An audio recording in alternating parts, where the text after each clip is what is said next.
Good morning, Cedar Park. Today is Tuesday, March 3rd, and it's a B-Day. This morning, how the Cedar Park community came together to support cancer research. Also ahead, the agriculture program's shows are coming up. Get ready to see our hardworking students' masterpieces. Plus, what student voters need to know about voting in the Texas primary elections. And in this morning's brief, learn about the blood moon this morning. Plus, how you can get involved with Cedar Park's upcoming blood drive on this week's HOSA Health Minute. So turn it up because the Wolfcast starts now.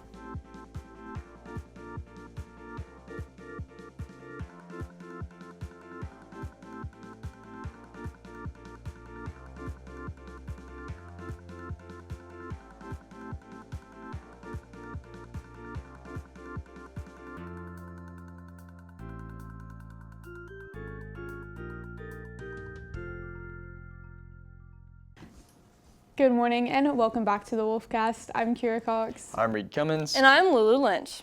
This past weekend, Cedar Park High School hosted STUCO hosted Relay for Life, a fundraiser aiming to raise money to support cancer research. The event featured many games and activities, a DJ, and even Principal Sloan dyeing his hair bright purple. Reporter Landon Reed has more on how the Relayers met their donation goal and the impact the event makes on Cedar Park as a whole. Landon? Thanks. This last Saturday, Cedar Park High School teamed up with Student Council to host the Relay for Life charity walk. The event went from 5 to 8 and featured a variety of fun and eventful activities for students and teachers to participate in, like relaying with your team, playing sports, or enjoying one of the band's many performances. Aside from the activities, the main reason why students choose to participate in the relay is because of their own personal connections to cancer. Amelia Garza in particular says that she comes to support her grandfather. I choose to relay because my grandfather had kidney cancer when I was about 13 years old, and it took a lot with my family, especially not knowing whether or not he would make it. Great opportunity for people to just have a moment of silence and understand what it's like to either battle cancer or what it's like to have someone that's been affected by cancer if you haven't been affected. Thankfully, this year, the school was able to raise more than enough money to fund cancer research, coming in with a total of more than $10,000, exceeding the projected amount. But how do these donations affect Cedar Park and its community as a whole? Ms. Aguilar, an AP World teacher and NHS sponsor, says that she has seen the impact being made firsthand. That I noticed when my dad was fighting cancer, there were constantly updates and new treatments that they were trying on him. So I think the research really does a lot. And I know, like, my aunt died 30 years ago, and I know that there have been so many advances in the treatment of cancer in that time. So any fundraising helps. The night ended with the Luminarias ceremony, where relayers take a silent lap around the track to remember the ones they've lost to cancer. In the end, this event proved to be successful as always, raising more than enough money towards funding cancer research and continuing to be an event filled with fun and a time to remember the friends and family people have lost to cancer. This event continues to be a place where anyone affected by cancer can come together with their community and remember the ones they've lost. With CPHS News reporting for the Wolfcast, I'm Landon Reed. Ag Mech shows are coming up, and the agriculture mechanics class has students working to meet their deadlines. These students weld, cut, and assemble projects that they design themselves in the weeks leading up to the show. Reporter Drew Johnson went to dive deeper on what these students are currently working up to. Drew? Thanks, Kira. The Ag Mech class is working harder than ever to finish their projects, and I got to see the process and the effort these kids put into class every day. Agriculture mechanics is a class for students who like to build, create, and design all kinds of things in the future. Students are able to fulfill their engineering goals starting by designing in CAD, then ordering parts, and lastly being taught step by step to assemble their project. Student Daniel Wilson, who is working on an engine lift, describes his process before he is able to present his final piece to the public. So first we made up a game plan, figured out what I wanted to build, and then from there we went into online CAD and did our online design.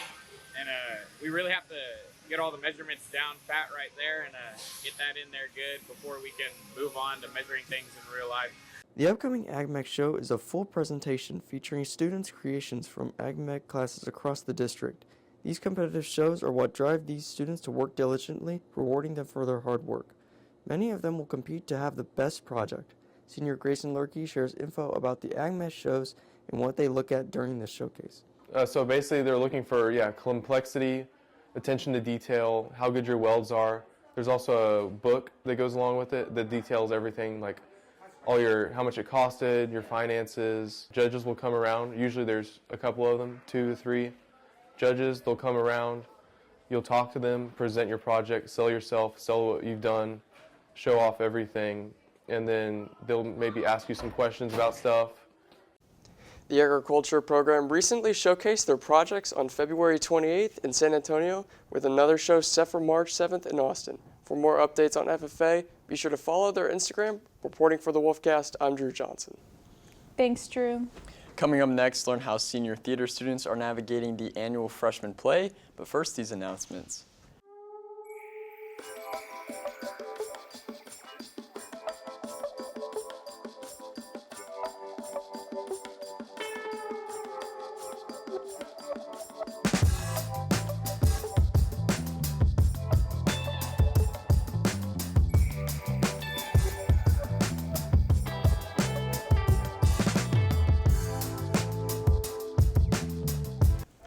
Switching gears, our theater department has began training the Prod 1 class for their annual freshman show. This year, the freshmen are putting on a production of Our Town with seniors Sasha Rutledge and Benjamin Akers taking the lead, co-directing the show. While Sasha has taken charge for most of the main rehearsal process with blocking, the duo makes sure to split their work evenly by offering workshops during class to help their students improve their acting abilities and understand how to put on their first show. William McCormick notes how the tag team approach has helped with their smoothly running rehearsals. They're really great at giving us the opportunity to talk about our characters, what we think we should do with them, but as well as giving Ben's doing really well at teaching us miming and pantomime, because a lot of the show is pantomime, and that's the point of the show. And Sasha's with the blocking. She's doing really well, teaching us the blocking and helping us memorize our lines and our blocking as well. And just being in the show with the cast is great as well. Just the camaraderie that we have. Our Town will have 2 performances on the 30th and 31st of April, so make sure to come out and support the freshmen in their first production. Today is Election Day nationwide, with multiple important races being decided right here in Texas, specifically the U.S. Senate primaries. In the U.S. Senate primaries, members of the same political party compete to become their party's nominee for the general election. The winners of these Senate primaries will be on the ballot again this November and continue to campaign for a seat in the U.S. Senate. For the Republicans, incumbent Senator John Cornyn is seeking a 5th term, campaigning against Texas Attorney General Ken Paxton and U.S. Representative Wesley Hunt. For the Democrats, U.S. Representative Jasmine Crockett faces off against State Representative James Tallarico. For many Cedar Park students able to vote, this is the first opportunity to make their voices heard in a major election. CPHS Rho Kappa member Emmett Stone explains the importance of youth voting in state elections like these. The youth is the least participatory demographic in the voting pool, and we hope to increase the amount of voice that our youth has in America. For students registered to vote, be sure to make your way out to the polls and cast your votes. Polls are open from 7 a.m. to 7 p.m. today, and you can find polling locations near you, as well as the full list of names and elections on the sample ballot at votetexas.gov. Earlier last week, the Leander ISD PTA Council hosted a meeting to address artificial intelligence and how it's becoming increasingly common in classrooms across LISD. District officials discussed how AI can be best utilized in the classroom. As more students turn to AI for help with assignments, district leaders say clear boundaries are necessary for keeping learning on track. While some worry AI is going too far, district officials say it can be useful if students understand how to use it responsibly. LISD Director of Counseling Shayla Pratt outlined her opinion on teacher usage of artificial intelligence. I think teachers should use AI, one, in moderation, but also from the lens and with safeguards in place, but from the lens of it being a tool and a supplement, not a replacement for learning. High schoolers definitely have the ability to use AI as a helpful tool. In order to ensure that it's a helpful tool, you need to know how to use it safely and responsibly. They need to know what the limitations are. They need to know what the expectations are from their teachers, administrators, and be able to stay within those expectations and just use it as a tool like it is. Be sure to keep up with the Leandra ISD website and socials for any new updates on AI usage in schools.